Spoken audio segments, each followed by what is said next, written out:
Congressman Cramer, thank you for being on the show today. Thanks for having me and for coming up to the 7th floor of the swamp. So listen, in my notes, it says that Congress is accomplishing things now. What is this? I'm not familiar with this concept. No, you didn't. You're not supposed to know that. We created these scandals that MSNBC carries so that no one would pay attention while we work. But I guess now that the word is out, yeah, we've been like the most productive Congress in several decades.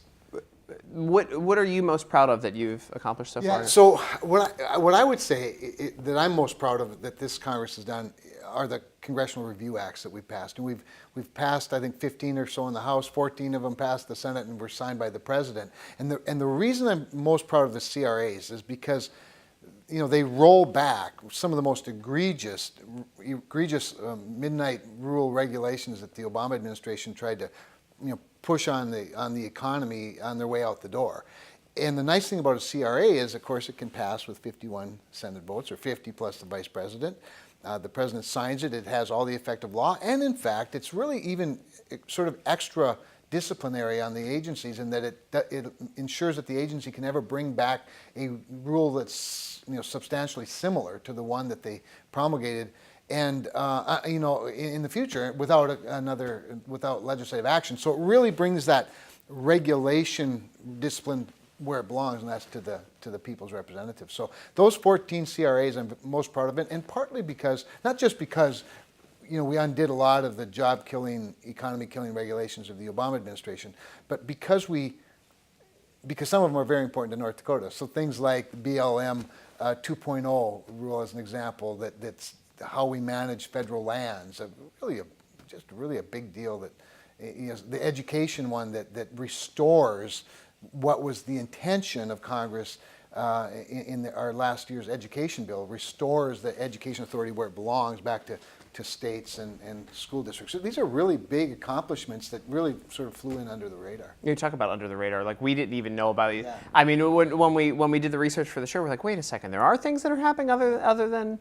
Do you think it benefits Congress that the scandals are out front and then there's very little backlash on the? Well, I make some light of it, as you can tell, on the one hand. On the other hand, I think it would be nice for our constituents and for the American public to see that Congress has actually passed all of these bills, that in fact, 37 or so have been signed into law. Some of them pretty nice bipartisan bills. I mean, just this week we passed a veterans bill, a VA accountability bill that gives more firing power, if you will, disciplinary authority to the VA secretary. It's a bill that started in the Senate, so it obviously had bipartisan support, passed in the House, and the President will be signing it into law. I mean, it'd be nice for them to see that, because I think we want to restore trust and some confidence in the American public. And so if they don't know these things are happening, obviously we miss that opportunity. On the other hand, there is the additional benefit of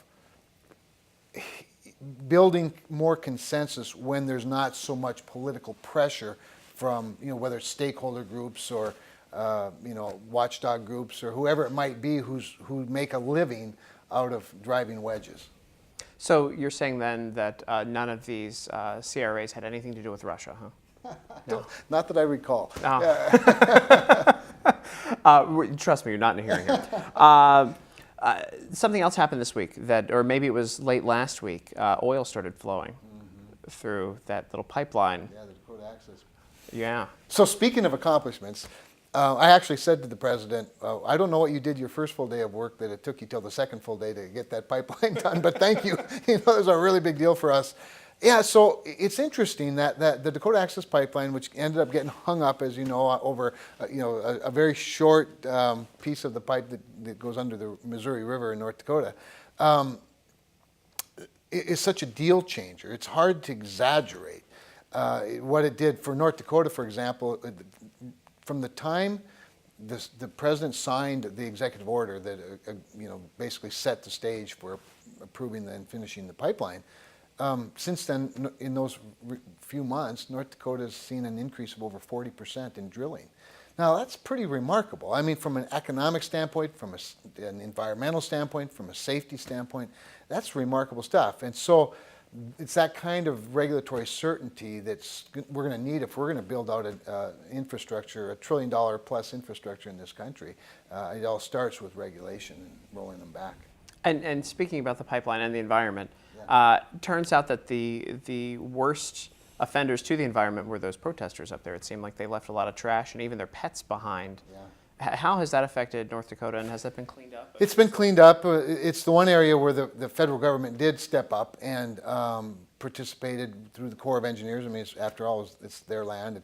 They have jurisdiction over the water there. And so it has been, in fact, it was cleaned up rather quickly, but it was millions of tons of garbage that was hauled out, dozens of automobiles that were abandoned, as you said, pets and other things, and lots of waste, lots of human waste, all of which stood to pollute the water should a flood have occurred and spring flooding had been more severe. In fact, they beat the spring flooding just barely in the cleanup. So yeah, it is a bit ironic, isn't it? But it's also evidence of the real motive of the protest movement. And that's not to say that the motive of the Standing Rock Sioux tribe was this, but they certainly ended up sort of being at the tip of the spear and frankly being used by a much more devious movement, and that is the Keep It in the Ground movement. So let's end on a high note. What are you looking forward to the most coming up throughout this session? Yeah, I think a continuation of what we've been talking about. So the Congressional Review Acts that rolled back some of the really important the job-killing regulations, especially in the energy and agriculture and to sort of privacy, private property rights issues. I look forward to codifying more of those types of things. So for example, we're looking at another energy infrastructure bill where we'll be working on sort of streamlining permitting process and getting some of that, again, just bureaucracy out of the way so that we can build out the infrastructure that moves energy of all types to market. And so things, we have these other issues such as the Clean Power Plan, which is now has a stay, and some of the other regulations that the agencies are taking another look at. The thing that I worry about, quite honestly, is that Congress doesn't take its eye off the ball because we have this president who's handling so many things with his agencies. I want to see us backstop everything that the agencies are doing with codification so that we can make it much more difficult for another president or another administration to put more of this stuff in place. Beyond that, of course, there are the obvious things. I want to see us get Obamacare, at least as much of it as we can, repealed and replaced with something more market-based and more patient-centric. I want to, I look forward to tax reform. We'll see how comprehensive it can actually be. But if the best we can do is lower rates and sort of flatten out the code, we've done a lot. Sometimes I think we get a little too wrapped up in the comprehensive nature of it and don't trust our philosophy that if we just lower rates for everybody, that stimulation to the economy is enough to both grow revenue for the government and diminish the need for that revenue. And so I look forward to those things. And certainly the infrastructure piece is really important. In fact, from an economic standpoint, I don't know that we can do anything better. And it's not just finding $1 trillion, as we keep talking about. It's more about the regulations and the streamlining of the permitting process and things like that that will stimulate much of the private sector investment we need to do things like pipelines and ports and airports. And there are lots of things that don't require 100% federal funding. But the first thing we have to do is bring the costs down and get the government out of the way, and then we can work on funding a lot of this stuff as well. And I just don't think you can do more for the economy than make sure that goods and services that need to get to market have a safe and efficient way to do that. Great, that's awesome. Thank you so much for joining us. My pleasure. Thanks for coming up to my shop. Yeah, no problem. It's not in North Dakota. We're luckily we only had to go to the Hill to get here, so it's. But you're welcome to come to North Dakota sometime. I have a friend in Bozeman actually, so I'm ready to get up there. North Dakota's on the way. I might freeze to death. Well, you won't today. Perfect. All right, thanks so much. My pleasure.